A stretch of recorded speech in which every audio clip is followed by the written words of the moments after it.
Hello! Quick video here to look at Team Canada's roster for the Ivan Hlinka, the quick training camp roster.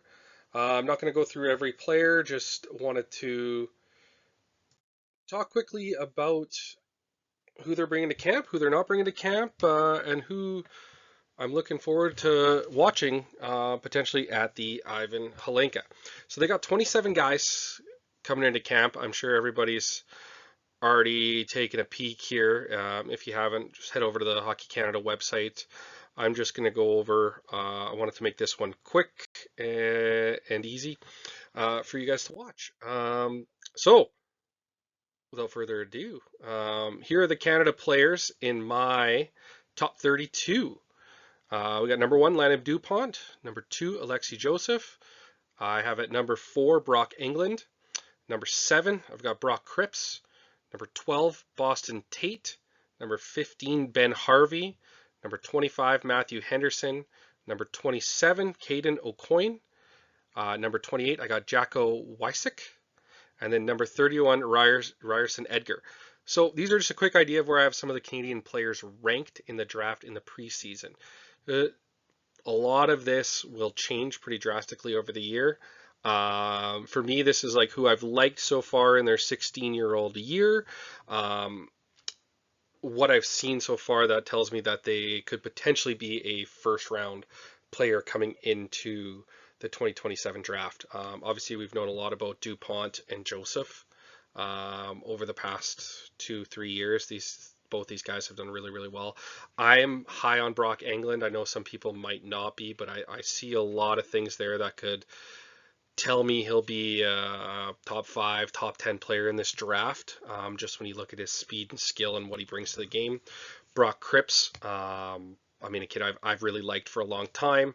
Right-handed defenseman, lot of skill, was running that power play in PA this past year. Even with Daxton Rudolph there, this kid was the quarterback and had an amazing playoff. Obviously, his size might hold him back a little bit, but I think as we've seen with some of these players, I think this is a kid that will be pretty high this year. Boston Tate, again, I think I'm a little higher on him than others, but from what I've seen, there's a lot there that tells me he could be a top 4 defenseman. And Wenatchee obviously wasn't strong last year. I think they're going to take a step forward this year and the next year, especially after this past draft.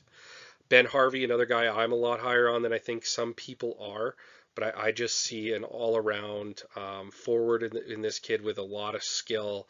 Hockey sense is amazing for him. Skates really well, and I think we'll see at the Hlinka. This is a kid that might really step up coming into this year with a lot more ice time coming for him in PA. Matthew Henderson, the defenseman out of the OHL there.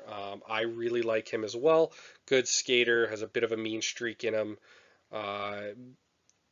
Great mobility as well as a great first pass, and I think there's some more offense there in him. Caden O'Coin, I'm a big fan of him, especially with his mean streak he's got. Loves to get into that stuff. Loves to hit guys. Finishes every check. Just sucks to play against. And there's a great first pass. Joins the rush. Has skill. This kid might move up the draft board before the end of the year. This kid could move into the top 15. I could see it just based on what I've seen and what I saw at the U17s last year. Jacko Wysick might be one of the more skilled guys in this draft. Had a great year last year in the OHL, and I think with Guelph,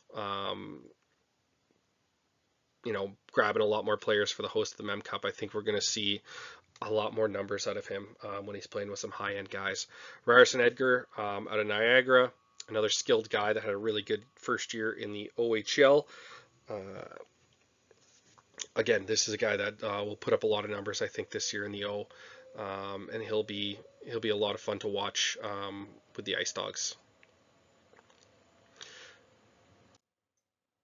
Let's move into some of the 2028 eligibles. Maddox Schultz, Liam Pugh.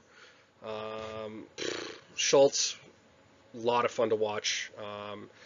Easily atop the 2028 draft. I have him number 1 in the 2028 draft. 29 points in 34 games as a 15-year-old, while also playing midget AAA and playing U17s. This guy, and probably practicing mainly with the Pats last year. A lot of hockey for him. I put 60 points in 21 games in midget last year. He's just a special player. He's got a wicked release, hard to knock off the puck, always in the right spots offensively, and he's got a drive for the defensive game as well. This is going to be a special player coming in here this year. I'm expecting a big year as a 16-year-old in the WHL. Pugh dropped off a little bit in the WHL. Again, these guys played a lot of hockey last year. He had a great U17. Again, as an underage, him and Schultz went. This kid's going to be a line driver. And at points, he looked like Regina's best player on the ice as a 15-year-old. Like, this is a kid that, as a 2010, moved to Regina from BC, played for the midget AAA team there, as well as the Regina Pats, played, 30 some odd games and some playoff games. He's got a knack for scoring. He's got a knack for just doing everything on the ice. So I'm really excited to see him. I think him and Schultz will end up making the team. I don't think they were brought there not to. Then you got Benjamin Veach. I remember hearing about him when I was working in junior. There was they were talking about this kid coming up in Newfoundland. I had a scout that would go out there every once in a while. He was telling me about him as a guy we should really keep our eye on.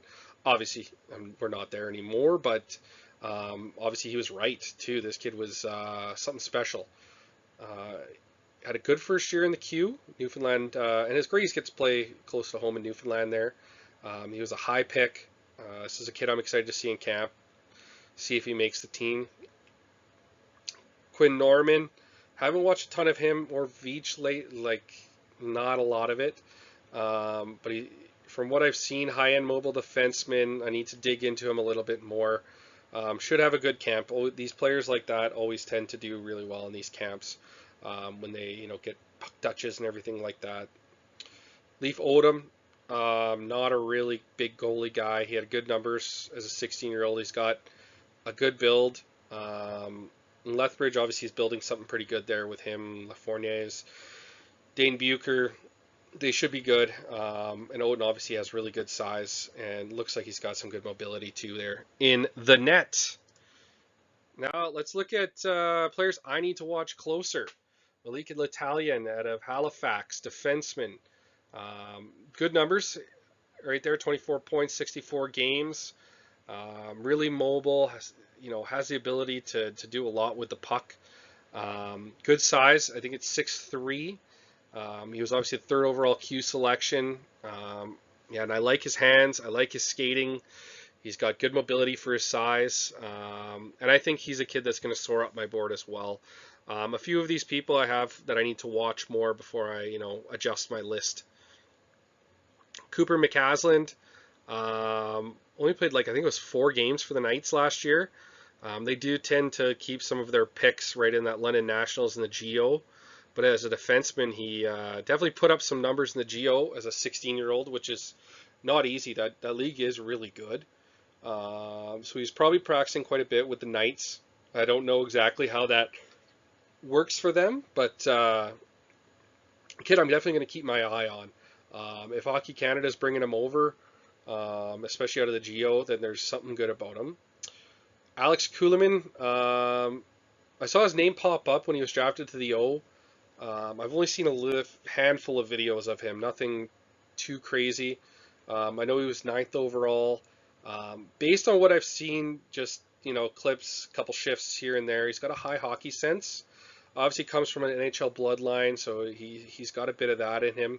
But there's a lot there in just the little bit I've watched, and I'm not surprised he's at Hlinka camp. And then Cam Warren, I haven't seen a ton of him, just a few brief videos. I see a lot of a hard worker, high motor, and when I say hockey sense for him, he's in a good spot, sticks in a good spot to get passes, and there's some obvious skills there when a guy's drafted that high. So the expectation is he'd be a pretty good player, and I mean, the brief look on video, I do see that. Again, these are guys I'm really looking forward to watching more video of. And then let's look at some notable omissions just based on my board. Scantlebury, I was pretty shocked he was on the list. Wasn't on the list, sorry. Especially after he's committed to play for the Remparts. I could see him in the U18s at the end of the year if I do think Quebec might push for a title this year. But if not, I could see him definitely doing something. He's ranked number 18 on my board right now. Uh, Again, I'm a little higher on him too. I don't mind the smaller forwards that can skate and do a lot with the puck. Ozzy McIntyre, I watch a lot of Western WHL guys, so there's going to be guys I'm a little higher on when I've seen them a lot, or guys I'll be lower on because I've seen them a lot too. But I like McIntyre. I know the numbers weren't there, but I thought he was good enough to deserve an invitation. And again, I don't know if some of these guys are injured or not, so like I did hear Cade McGregor was injured, so I didn't put him on notable omissions. But again, I could be, some of these guys could be hurt, or I don't know, because I'm not an insider. I'm not any of that. These are just my opinions on the draft. His start of the year was decent in Spokane. He looked really good as a 15-year-old there. I think obviously a little bit of less ice time than he was used to could have affected him, but I'm hopefully he's going to see a good year in Spokane this next year. Loic Gerepi, I liked his gear in the queue. I watched quite a bit of video on him. I thought he deserved an opportunity. He works hard, competes hard. I always have a place for guys like that with that skill. And his numbers in the queue show that he should have. I have him as a B rating, so like I have him more in the second round for sure. But yeah, I was a little bit taken aback he wasn't picked. Aiden Bouchard in Tri-City. Again, I watch a lot of WHL, and I've watched a lot of these kids for a few years now. This kid's a good skating two-way defenseman. He looks very mature on the ice. His numbers weren't what I expected him to be in Tri-City. But man, this kid can do a lot on both ends of the ice. So don't be shocked if he starts to soar up a lot of people's boards. He's got a lot of leadership in him as well. And you can tell by the mature way he plays the game. So just a notable omission on my end. Eli McCamey, he had a tough year in the dub last year. Obviously, we've all thought highly of him. There's still a lot of things he does that I'm like, this is a high-end hockey player. But again, I think he's hurt himself a little bit when he did the BCHL thing at 15, and now he only did like 3/4 of a year in Victoria with injuries, and he's heading so quickly to North Dakota. I think he should have gone back to Victoria, but I guess if North Dakota comes calling, he may as well go, right? Whatever you think is best for your development. They're their own players. I mean, I'm just a guy that talks hockey online. So, all right, thanks for that one. This was just a quick video. Highly encourage you to go through the Canada training camp roster. Leave a comment of who maybe you thought was missed, who I should probably be watching a little bit more of. I always appreciate everything you guys say, so yeah, I'll say like and subscribe, but you probably didn't make it this far anyway. Cheers.